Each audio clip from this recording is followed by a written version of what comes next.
And so it's different than an egregore. It's different than a tulpa. There, like I said before, there is this symbiotic relationship between us and this phenomenon. And I don't want to get too deep here, but we do become a mortal portal. And if I may say this, we don't have to go down this direction, but it's not just symbiotic, it's embryonic. Okay. And sooner or later, we're going to realize, and I know I have at least, I'm sure you have too, that there is a series of self-replication methods that the phenomenon employs. It's not just to survive, but, and I'll tell you this, the only model I've found to date that is closest to the phenomenon, and it's parasitic, seeks a host. And so that's where I'm at. Hello and welcome to the Spirit Box podcast, where we explore folklore, magic, the world of the spirits, and everything in between. Today we welcome Nathaniel Gillis back to the show, I think for the 5th time, which I think that means it's between him and Phil Hine, who have been the most frequent guests on the show. Anyway, Nate is an author and religious demonologist with over 2 decades of work under his belt, following his childhood experience in a haunted house. We'll get into that in the show. He's actively redefined the understanding of the haunting phenomena. He's really shone a light into the corners where a lot of researchers just don't go. You know, he's got an intellectual curiosity which will really come across in today's show. And he has a very unique perspective on the demonic, emphasizing that the reason they're playing by different rules is because they're playing a different game. And what he means by that is that we really don't understand what their motivations are. And they may not be as simple as just to corrupt the human soul in defiance of God. That might be missing the point of what's actually happening. So Nathaniel really brings a unique twist to his exploration of the devil, of demons, of unclean spirits. And in his research, he suggests a potential connection between these supernatural entities and aliens. This unconventional perspective really expands the boundaries of traditional demonology and explores the intersections between the different realms of the paranormal, which really makes it perfect for Spirit Box. I hope you're going to enjoy this. Now, in the show, we get into hybridism, the succubi, the incubi, and Nathaniel posits the notion that the demons engage in a form of self-replication through a process involving hybridism. So according to this concept, these supernatural entities are believed to create hybrid beings through interactions with humans in nighttime encounters where they deceptively present themselves as particularly attractive and seductive humans. Now, this unconventional theory suggests there's a link between the demonic realm and some sort of unique form of reproduction. And in the Plus show, Nathaniel really lands his thoughts on this thesis. And he really gets into some deep stuff around hybridism that the first half of the show is really kind of setting up this big reveal. And we get into how the self-replication happens. And to quote Nathaniel, possession to us is pregnancy to them. And to close out, Nathaniel gives us an overview into some of the cases he's investigated as well. It's really, really fascinating stuff. And, a step change for Spirit Box to close out the year. So I think you're going to enjoy this. Do check out the links below. Nathaniel is doing a lecture series in Bolton near Manchester in the UK in February. So if you like the show, then be sure to check that out. The links are all in the show notes. Now, if you want to hear the Plus show, really straightforward to do. Check the links in the show notes and come and join the Patreon. It's really that simple. Not only will you get the Plus show here, but you get a whole wealth of essays, bonus shows, a whole raft of stuff. And if that sounds like your bag, then come and join the fam. If it doesn't sound like your bag, then give me the old 5 stars. It will cost you nothing. All right, I'm going to leave it there. Let's get on with the show.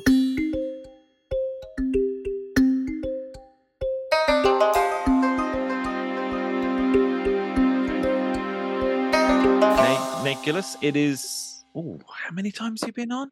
Been on quite a few times now. Numerous times, yes, sir. We go way back, my man. Yeah. We go way. We certainly do. So, yeah, you're one of the Spirit Box OGs. You were on Spirit Box before it was Spirit Box, before it figured that one out. That's how early days you were. Um, Matter of fact, my friend, if I can, if this is correct, and I'm not like exaggerating or misrepresenting it, I can remember one of our shows. We recorded it, you published it, and yeah. somebody liked it so much they commented, "You should probably start your own podcast." Oh And yeah. That does look sound what you've done. familiar. Yeah. Congrats, man! You've done an incredible job on the channel, and of course, just as a person and a researcher, I hold you in the highest regard, my friend.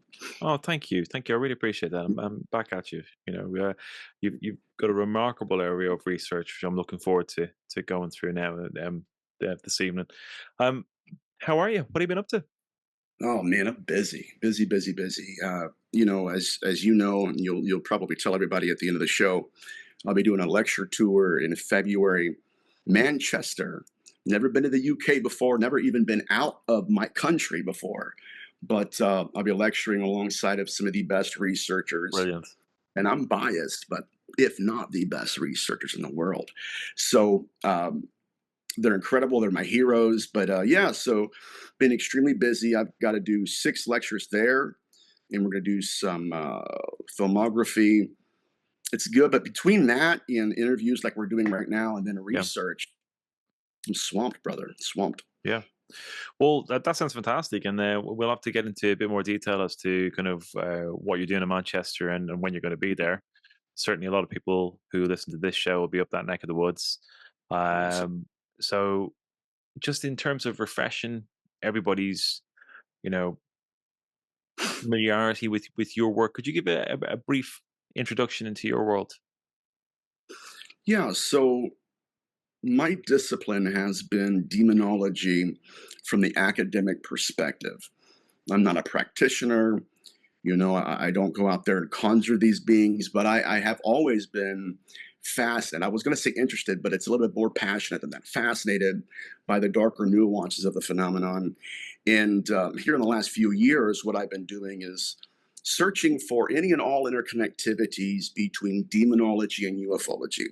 Now, I got to place a caveat there because people hear that, and next thing you know, and they kind of, they throw me like they throw the baby out with the bathwater. And I want to step back and say this. My hypothesis is not that these are demons or aliens for that matter. My hypothesis is that we're dealing with a singular intelligence that has masked itself throughout recorded history. And so it's a little bit more nuanced and complicated than what many people would like to suggest it is. But that has been my focus as of late, trying to understand more about the phenomenon and make these interconnectivities real. Fascinating, and I'm really looking forward to getting into that now. I'm just back from doing my own kind of lecture series up Awesome. in the north of England. I suppose not too far from Manchester. On the gin, and one of the one of the areas I was speaking to a bit briefly, but just pulling up the similarity between the gin and fairies and kind of some of Mhm. the some of the experiences that people have or the things that are associated with them. And quite Mhm. rightly, one of the audience pointed out very similar with aliens, right? Very similar Yeah, crossover points.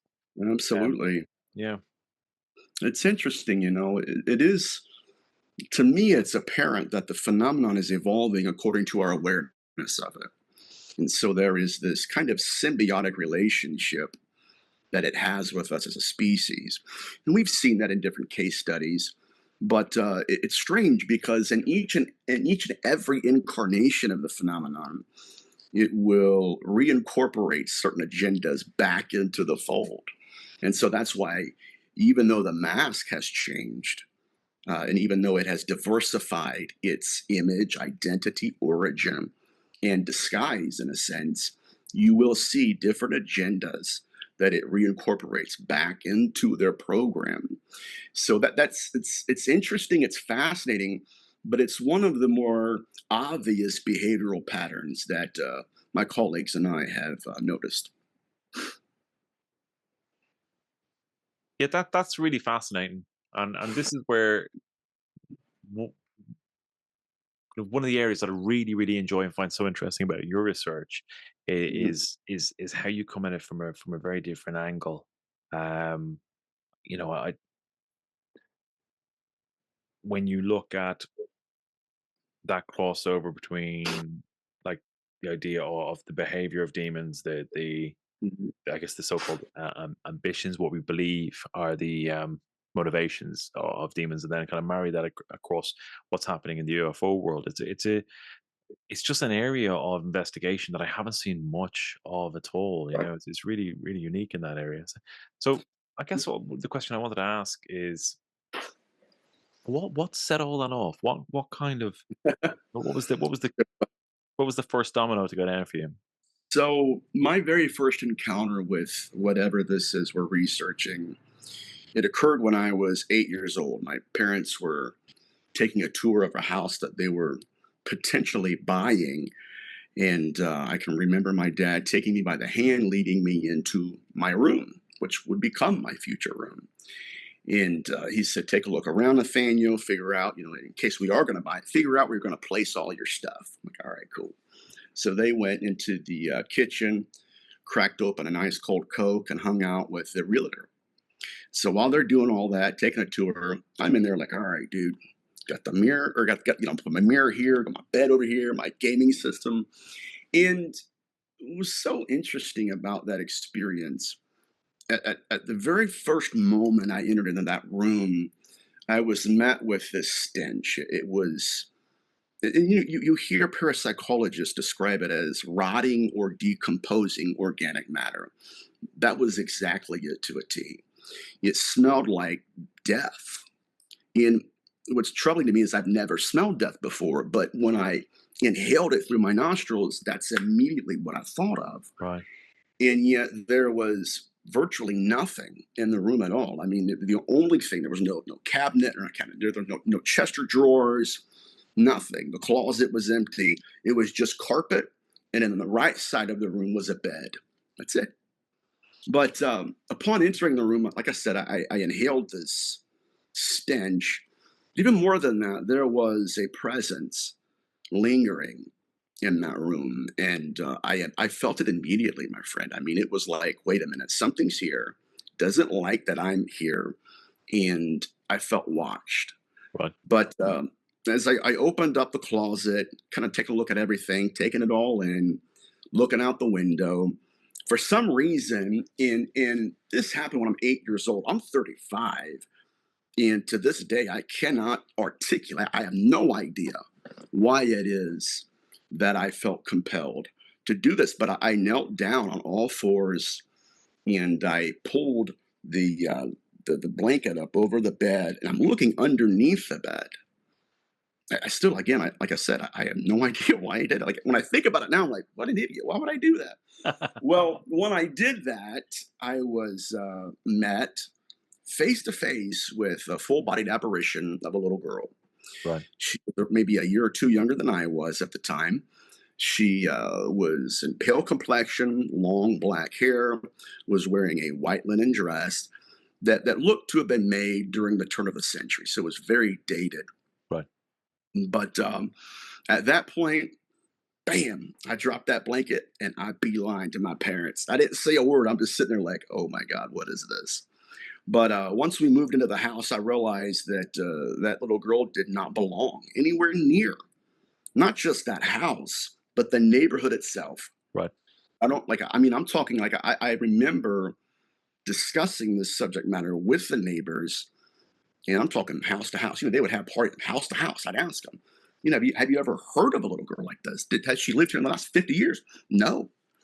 And so that was disturbing because I'm thinking, what, am I crazy? Am I imagining this? What's going on? Yeah. But upon moving into the house itself, that entity proved not to be a little girl at all. It was a malevolent being that had manifested as something innocent in order to kind of create this friendship, or at least to manipulate me. Hmm. child. And so that was my very first experience with this phenomenon, number one. And number two, that was my very first encounter with the deceptive nature of what we're discussing. And that's why I'm here. Yeah, and it's that deceptive nature that I think like a lot of people in this field, sleep on. And like it's like it's very easy to get the wool pulling over your eyes. Mhm. I've been kind of doing a lot of spirit work for a couple of years now, and I still, you know, there's still part of me that goes, "Am I just being bullshitted?" Like it's really hard to get a beat on things. So that's no surprise, but like that idea of presenting in a certain form Mhm. is so interesting. Particularly, like I said, I have just spent the weekend talking about the gin, and Yeah, yeah. You shape got all shifting, and that literature and those yeah, points in your head. You're like, it's wait still a all minute. spinning around in my You're head. like me. Like I'm like, okay, I just read Masquerade. How can I incorporate this in the conversation? So no worries, but you're right. I didn't want to interrupt you, brother, but you were saying you want to go in the direction of Jen, we can go there too, man. No, no, Um, not at all. I mean, it's just it's the shape shifting thing, that kind of the deception and like I guess where I'm kind of circling around to is but there's been a huge I guess mainstream kind of interest in aliens over the last like what year to 18 months. We've been seeing all the disclosure stuff. Um those weird little kind of like paper mache looking aliens down in Mexico, yeah, you know. Uh yeah, I mean they look like giant jelly babies. They look like they're just coated I mean, yeah. who am I No, to say, there might be I desiccated, can't say whatever. anything.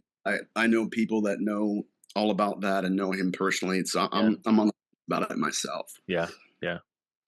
So what are your thoughts about all this activity, all this focus on things? Because and the reason I'm kind of asking it is that I'm coming from that focus point of like, or that trigger point rather of like deception and subterfuge. You know, Mhm. is there an undercurrent of that underpinning everything that we're seeing, we're experiencing at the moment? I think so.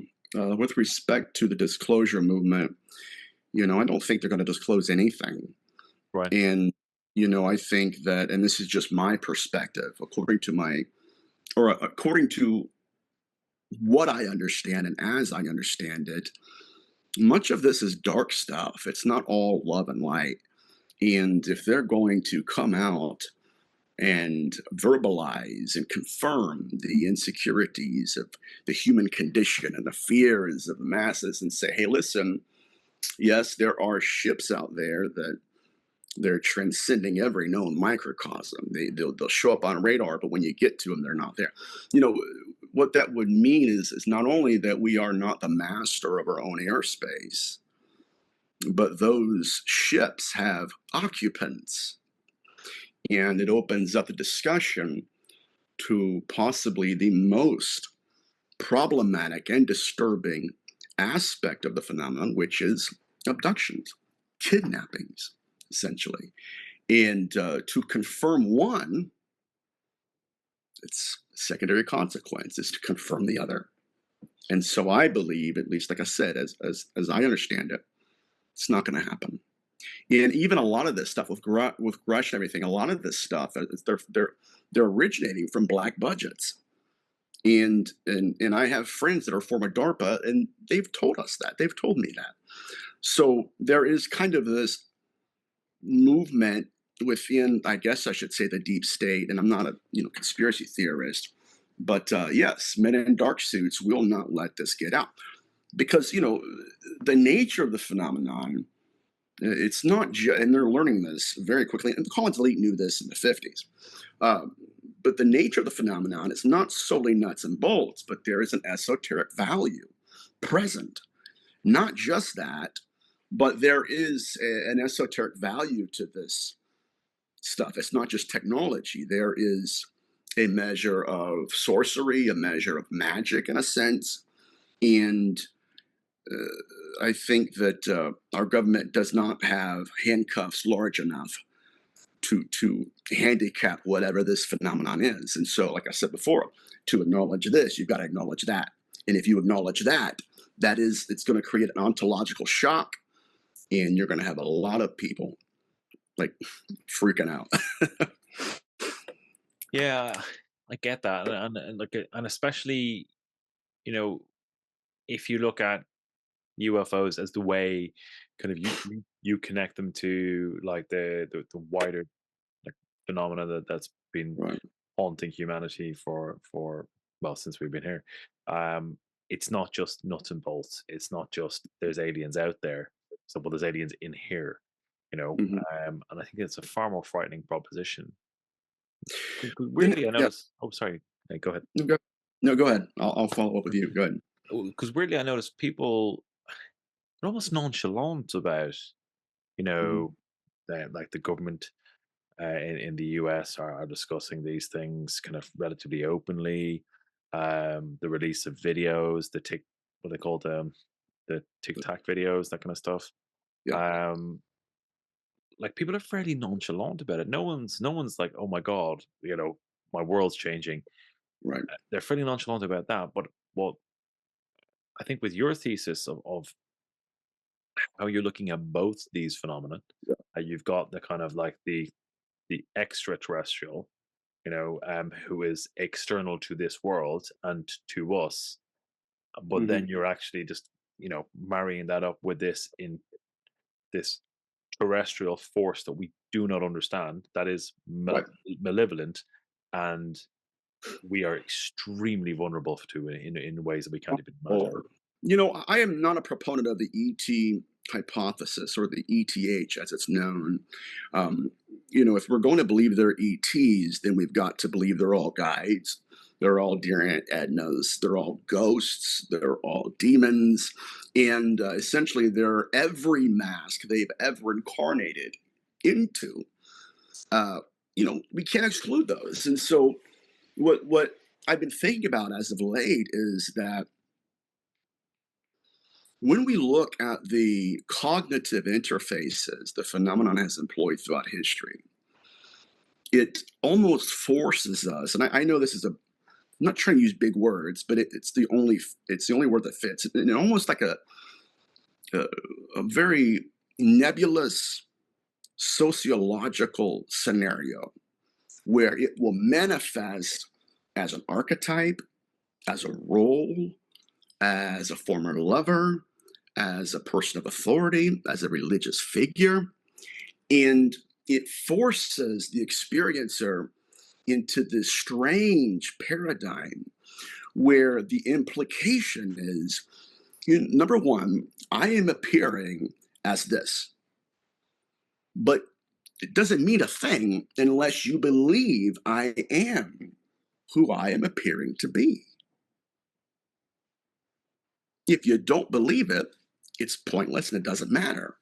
And so, in a lot of my case studies, and not just mine, but Montague Summers, Father Sinister Evamino, uh, Bernard of Gordon, one demonologist, it's almost like there's this mating game in a sense where belief plays such a profound role in these interactions. Like I was working with a lady not too long ago who is strange, but those who know abduction research, it's obvious and it's prevalent in the field. But she said that when she was young, this is like in the 70s, I believe, that her whole worldview, her lifestyle consisted of, reading comic books and watching cartoons. And she said that when these beings manifested to her, they manifested to her in the image of a cartoon. And I know people go, that's crazy. It's really not. When you, like I said, getting into the abduction research, it's very much prevalent.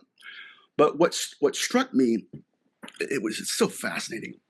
She said that it manifested to her in her favorite cartoon, and they took her and did things and stuff. But she said that for a long time, for a long period of time rather, they never returned. And so during this time frame, she's getting older. She went to another grade in school. She's older. She's She's growing, she's taller.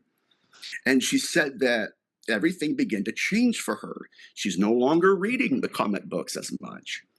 Matter of fact, she's probably not even watching cartoons, especially not that other cartoon. And so she's evolving, she's growing into womanhood.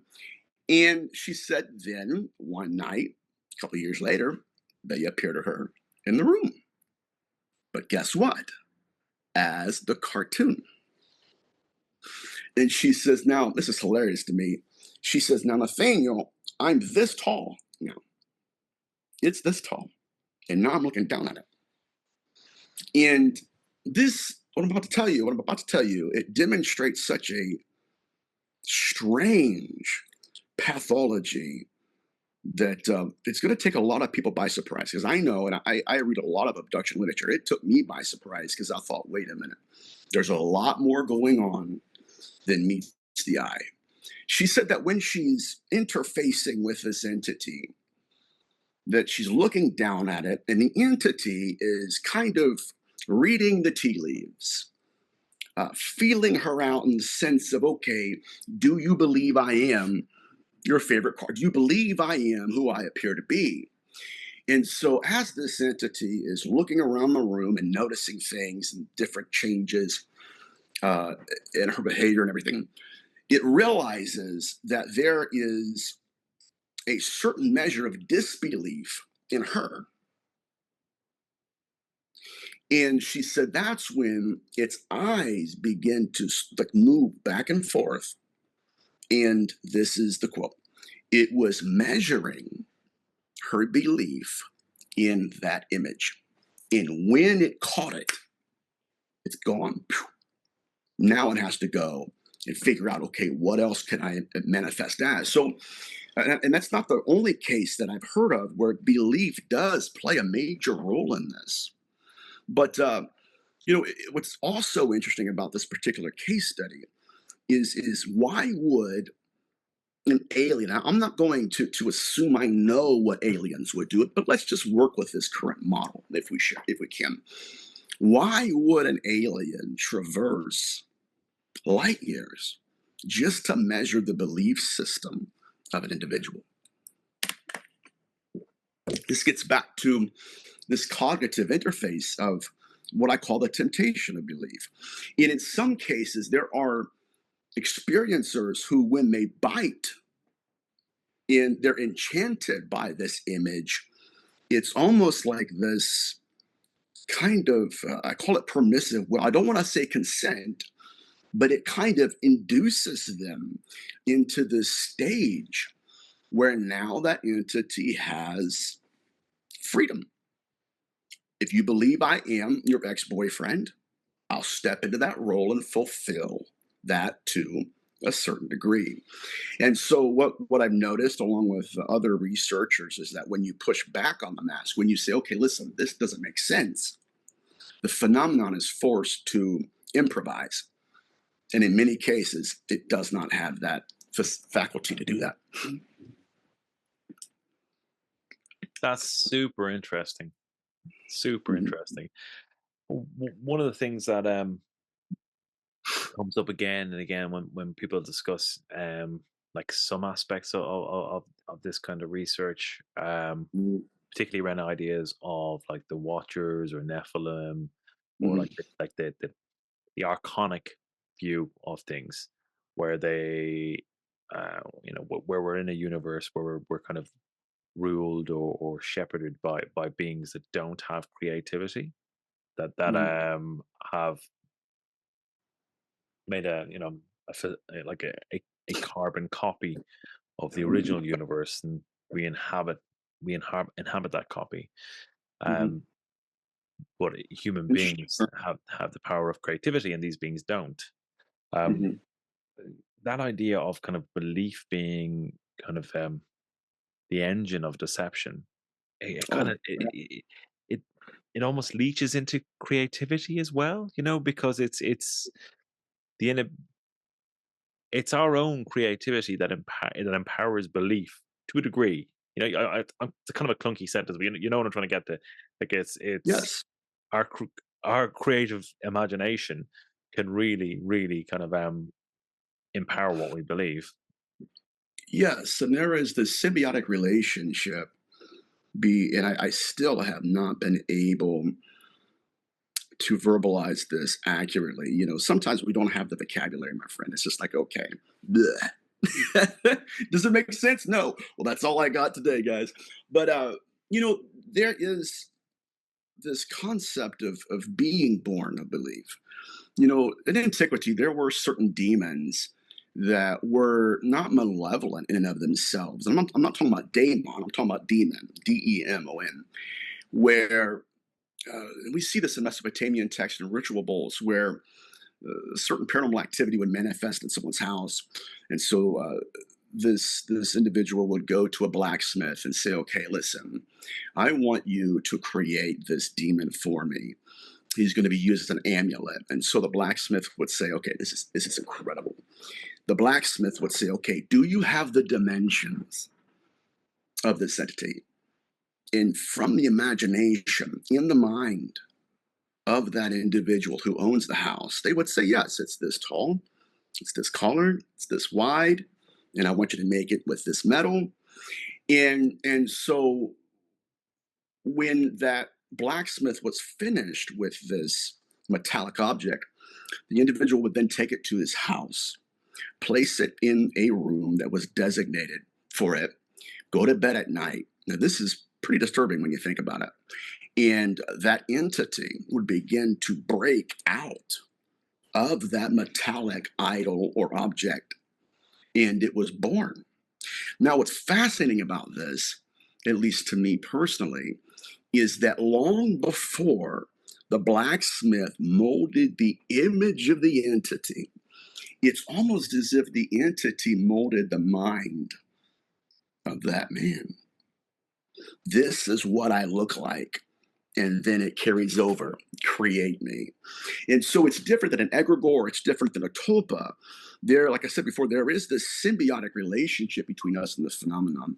And I don't want to get too deep here, but we do become a mortal portal. And if I may say this, we don't have to go down this direction, but it's not just symbiotic, it's embryonic. Okay. And sooner or later, we're going to realize, and I know I have at least, I'm sure you have too, that there is a series of self-replication methods that the phenomenon employs.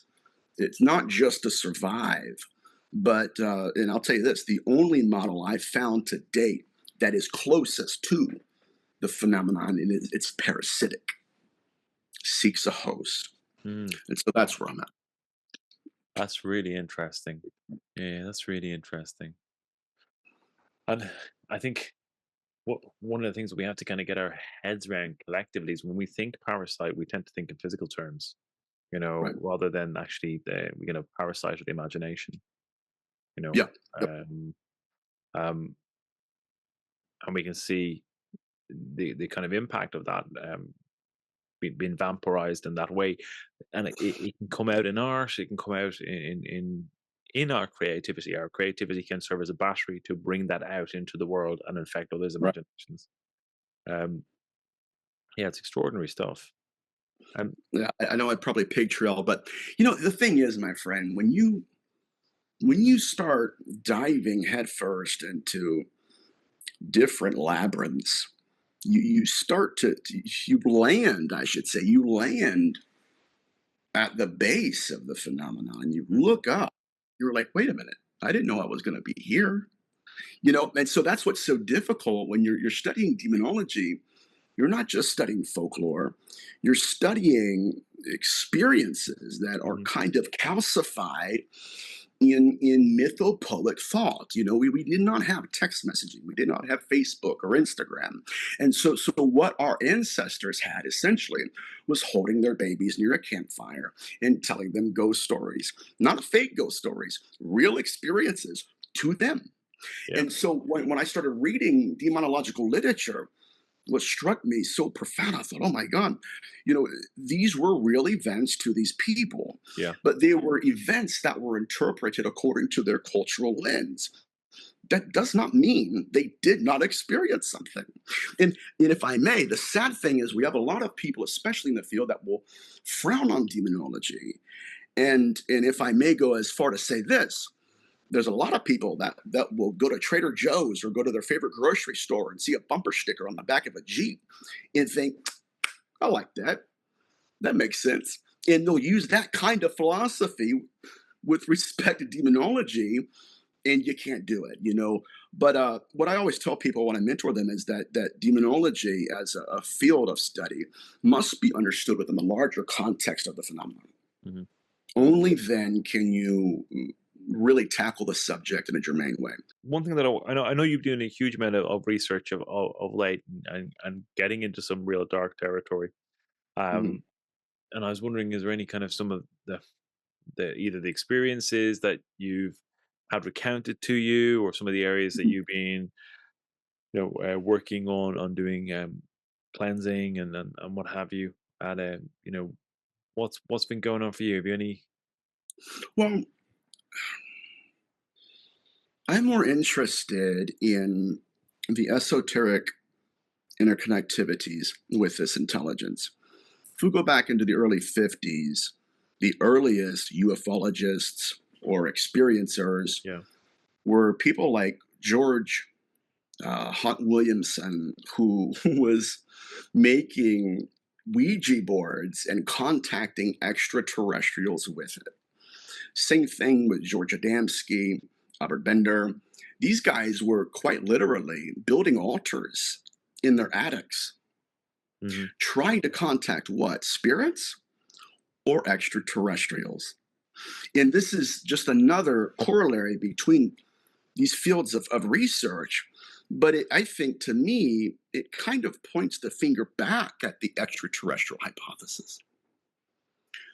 Because not only were these beings claiming to be extraterrestrial, but the rituals they were responding to originated in Mesopotamian ritual bowls and texts. What exactly is going on here? And that's why, I believe 100% that the ETH, that model, is just another facade, which is it's a tool of propaganda designed Right. to get our attention off of the true nature of this phenomenon. These are altars. What kind of altars? Not just any altars, my friend, but they're earthen altars, where the stones that make up the altar are uncut. Why? What's really going on here? And so it buggers my mind, if I could say, because it's another interconnectivity that points all the way back to texts that many researchers, if they're not ignorant of, they just ignore it. And that's what I've been researching as of late. You know, long before these beings were hovering over missile silos, they were responding to lonely people in the middle of the night who had created altars. Hmm. And it's a very unique nuance to this research. When we when you say all altars, do Mhm. you mean like straight up Yep. altars with chalice and candles? If we were looking at it It, in a at Christian least the front. earthen altar. Yeah. So Yeah. what's so interesting about this as well is that usually you see the Ouija board used in the context of seances, specifically designed to contact the deceased, discarnate, demons, if you will, demons, familiars. Uh, when you see these experiencers and ufologists employ this in such a way, it makes me question if these are extraterrestrials at all. You know, it's not that they're manifesting or even responding to NASA. They were responding to liturgical rites Mm. that not only kind of encapsulated the media movement, the esoteric movement, but they were responding to the same liturgical rites that spirits were. Matter of fact, if I can go into this real quick, and if I pig trail, if I ramble, just tell me to shut up and I'll be quiet. But in the 1990s, during the skull experiment, they were. trying to conjure spirits. They had seances and stuff. They had one seance on the first floor, another seance in the basement, and they conjured a litanies of various manifestations. But in those seances, there was this being that manifested to them, and they call it Mr. Blue. He has bulbous eyes, and he looks like an alien gray. Mm. Huh? Matter of fact, with John Dee and Edward Kelly, when they were performing their rituals, they had a cloud that floated around the room with little people staring at them through it. And so what this speaks to me, at least, and this is as I understand it, is that the evidence for the extraterrestrial hypothesis is not as founded as a lot of these researchers want it to be. These do seem like spirits that deceive. I'll shut up after that. No, I mean, you definitely zero in on some stuff there, like from speaking from kind of like an occult esoteric perspective. Mhm. Like you have characters like Lamb, Sure. that that look exactly like well, I say exactly like, but very like a Right. gray, and then equally you have in Rudolf Steiner's world a character called uh, Ariman, and Mhm. Ariman is not great to say the least. Right? No, he's not a No. nice energetic force, but he would or it would encompass a lot of what you would see as extremely kind of uh, technical, archonic, malicious, Mhm. energetic currents, and Steiner did a sculpture of Araman, and let me just bring those up for you 1 second. Um, you familiar with Lamb at all? You heard about this? Yes, sir. Yeah, yeah, We're real cool. quiet. We're real. No, I'm just kidding. But yes, I've heard of him. Okay, He was at my cool. birthday party the other day. Yeah. Him and Alistair. No. Where are we? Share screen. Here we go. Okay. Uh, hey, you see that? Yes, sir. So that's Lamb, and then Ariman here. Interesting. Now that image right there, and that image right there is probably more witnessed by experiencers than the other one. Matter of fact, in the Masquerade of Angels, there was an experiencer. It's kind of funny. What kind of synchronicity is that, my friend? In Masquerade of Angels, somebody had described what that being looks like to a Really? T. Yeah, it's quite Wow. frightening. Um, Yeah. as my research evolves, and it does, you know, the researchers, if they're worth their salt, if they're still stuck, right, 10 years later in that, it's not good. It's stagnant, sterile. So I've attempted to evolve in my hypothesis. And one of the latest evolutions is that I believe in the evidence that I've collected suggests, very much so, that the current model of the phenomenon that many are operating off of is incomplete. And it is rooted in the fertile soil of its latest incarnation, ET. Yeah. And as I stated before, that if we're looking at an intelligence that has evolved according to our awareness of it since the dawn of recorded history, then we have to look at the fact that it was not limited to the cultural perceptions of the time. It's not okay. What are you saying, Nathaniel? It wasn't just someone thought that these beings were demons. The phenomenon allowed them to believe they were demons. Right. People miss that. And they hang, oh, well, yeah, that was just because, well, that's a religion. No, time out. In which air literature, when they took these people on demonic flights, the phenomenon catered to the religious creed of the practitioner. Hmm. And what is so interesting to me, at least, is that when you're looking at these case studies, not only do they mirror the UFO abduction phenomenon, but they do it in a plethora of ways. Number one, the phenomenon would pluck witches out of the bed at nighttime and would replace them with a familiar spirit or a spirit that appears like the woman they just took. Incredible. So as where the husband wakes up in the middle of the night and he looks over and he thinks it's his wife's not there at all. His wife is whatever these things are.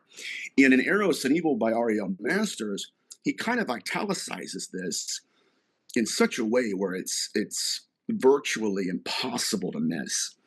He lays out this scenario where not all witches, but most of them, I should say, uh, were being plucked out on these demonic flights, carried away with their lovers or whatever you want to call them. But upon landing, the phenomenon would create this theatrical production.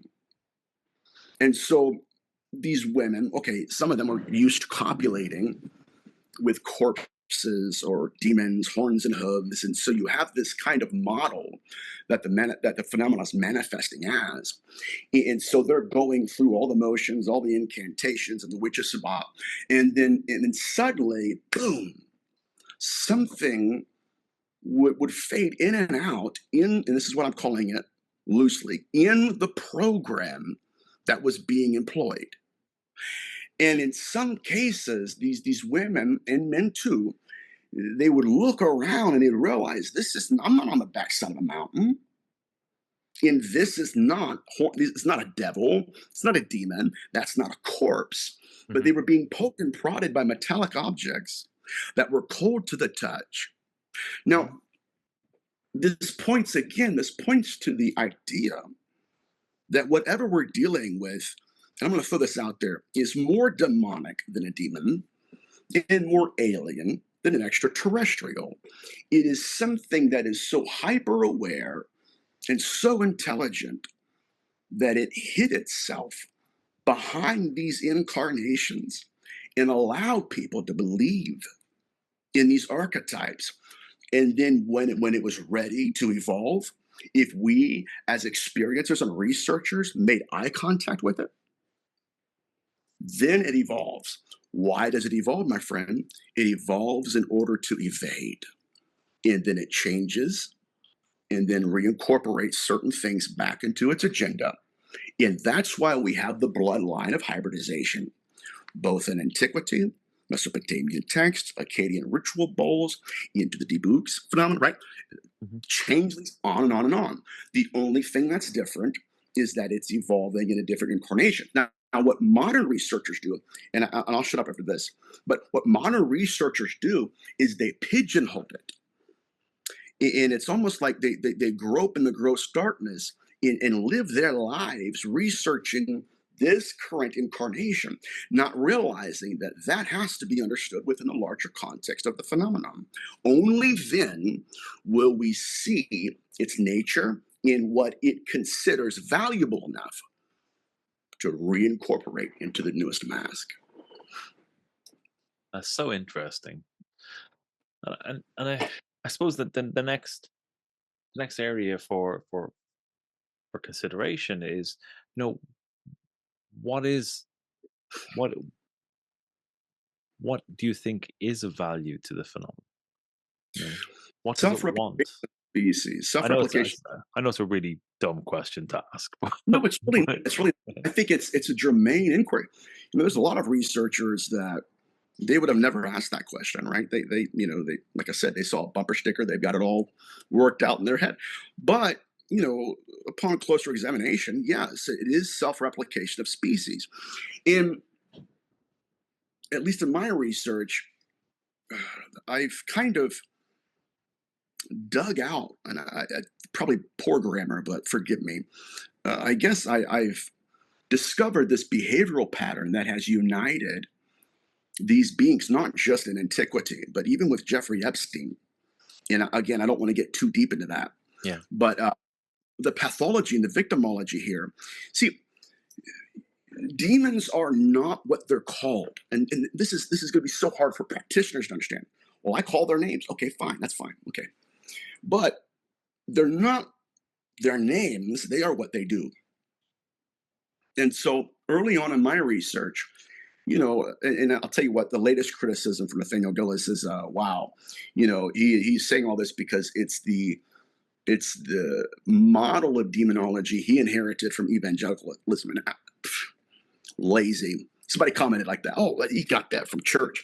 This is so way beyond that, way beyond. But what I'm saying is that the self-replication of species, it did not originate in Genesis 6. It originated before that.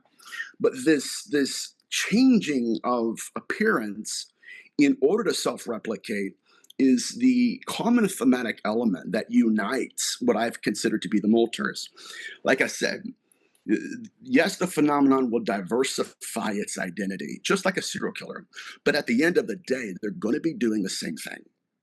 And I think, and this is just my perspective, if we get rid of the titles and stop compartmentalizing it, we'll see there are bloody footprints in the snow. One of which, and I said all that to say this, one of which is during these incubi encounters, even UFO abduction accounts, even the deboot phenomenon, and even with Jeffrey Epstein, I should say, there is this, like I said, a sociological temptation of belief.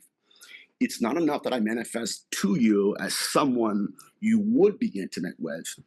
Like I had a case in India where an entity manifested as 7 different boyfriends to one woman, and it was trying again to entice her into this physical relationship. But there's a Coptic manuscript. This is pretty much the origin of this hypothesis and behavioral pattern. But in the Coptic manuscript, the Apocrypha of John, the secret book of John, it was a commentary on not just Genesis 6, but the origin of the hybridization program in history. Somewhere, we can't really tell you when, but there were beings that began to manifest to women in specific ways. It's very unique. They would manifest to them in the images of their husbands or their lovers. And not just that, but once they kind of organized this whole scenario and induced them into this copulating act, they still maintained the visage, right? That mask, up until the point of consummation. And it was at that moment of insemination that they performed an abstracted tradition. They stared into the eyes of the woman, the female, and then changed their appearance to what they really looked like. Now, this is interesting because the whole purpose of this was to create a carbon copy fetus of the image that was staring into the eyes of the woman. So this was it's a disturbing way of self-replicating their species. And we've seen that not just in the Apocrypha of John, but in incubi literature. And if I could kind of couch the next stage, I don't know how long we have, of my research, I would say that incubi are not a who, they are a how. Okay. It is the modus operandi, the way of self-replicating their species. And this is why I tend to lean more towards the parasitic model, because every hybrid has to have a host. That's interesting. This good stuff, man. If I'm Yeah. rambling, just tell me to go. Well, that whole thing of like hybridization, Yeah. like it was a big motif in some of the work I was doing on the weekend. Because it goes back into antiquity. These cases, Mhm. indeed kings claiming, so Sargon of Akkad claimed his mother was a changeling, Mhm. that he Yes. was part whatever, and that goes. We find that repetition across the world, and there's always some kind of claim, with of kingship or of kind of divine right to rule, which Mhm. often, often kind of attributes or yeah, well, attributes that divine right to rule to the fact that they're not entirely human, that there is some sort of Yeah. hybridization somewhere. There is, yeah, what a fascinating conversation, man. This is why I love being on your show. I'll tell you Excellent. what, real quick, as a side note to those who are going to watch and listen to this, I'm just super proud of you and what you've done with your channel. And just in talking to you, you've grown.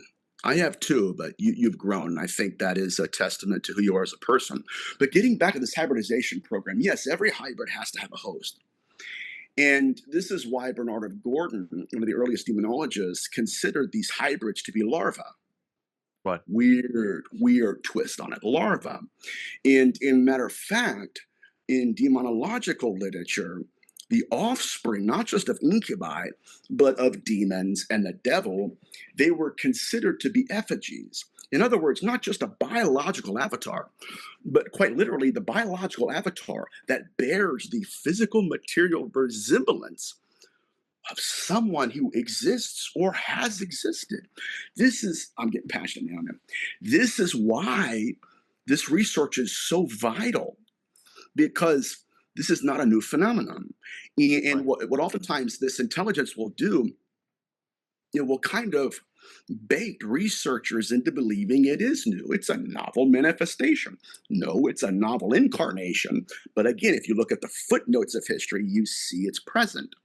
But when you get into the literature, even with the offspring of Satan, the devil, and demons, they existed for I think one demonologist said for the longest time it was a week, and then the phenomenon would take it.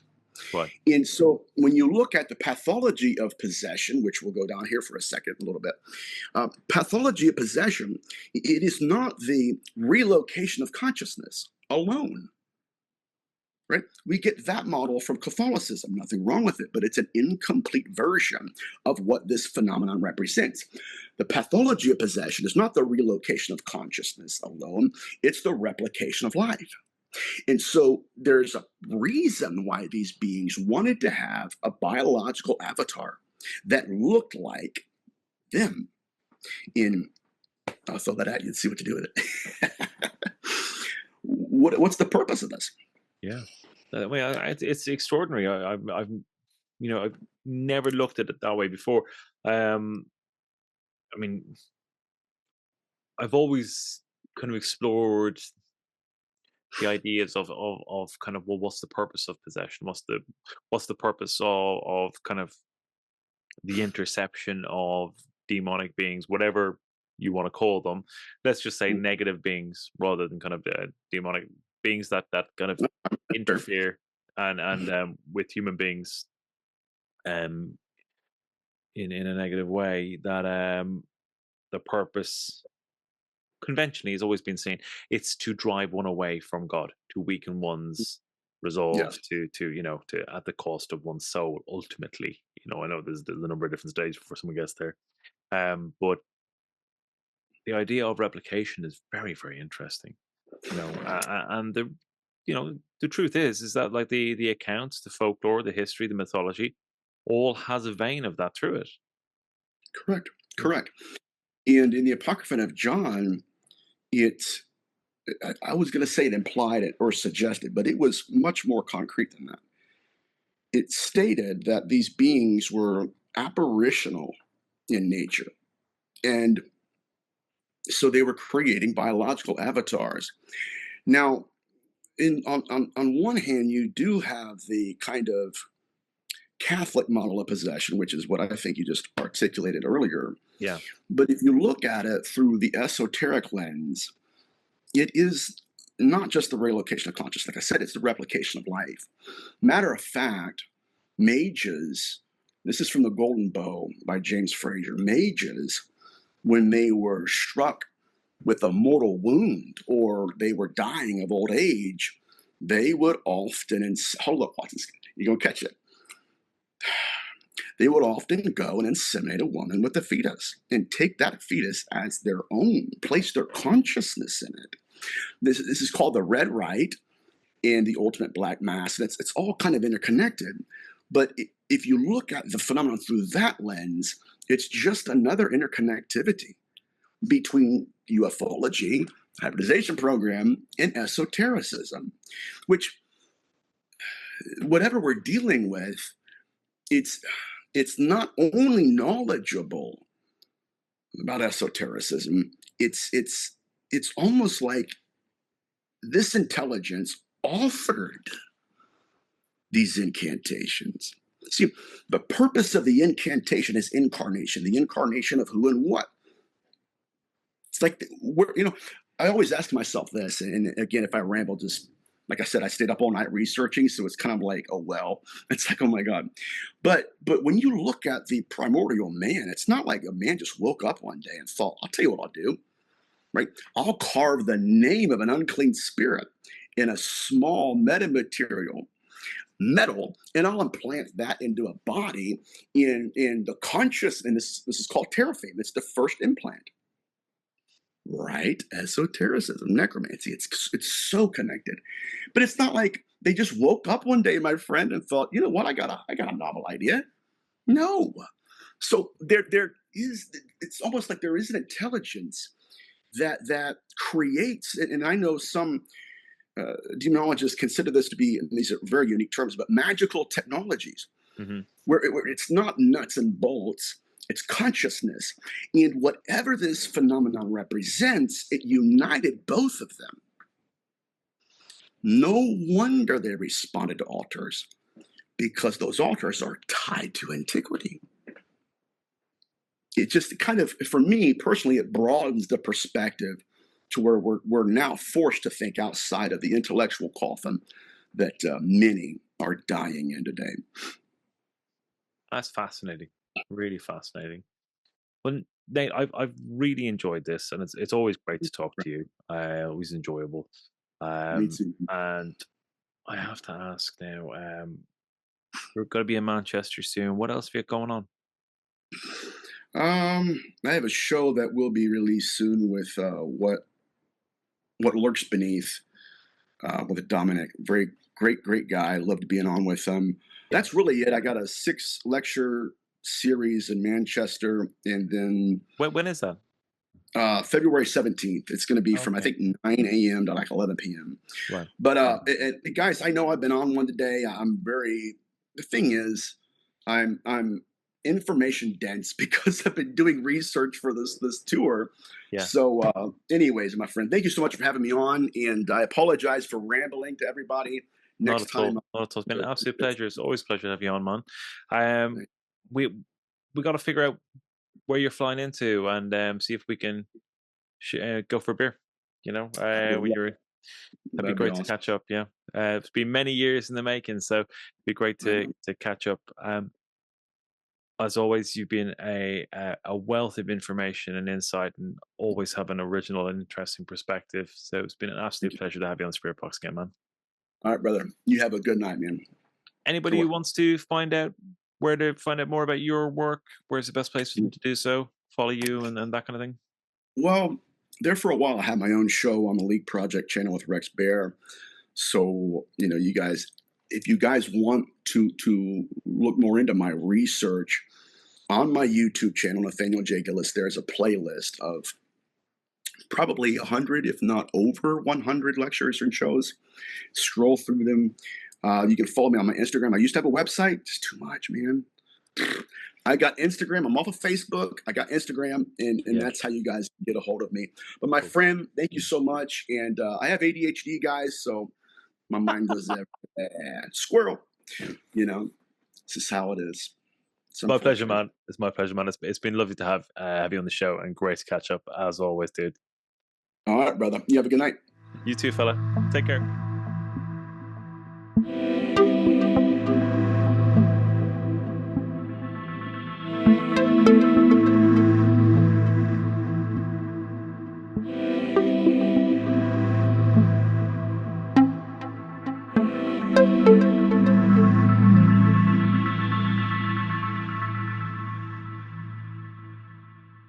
Thank you, Nathaniel. What a wonderfully interesting show. Really enjoyed that.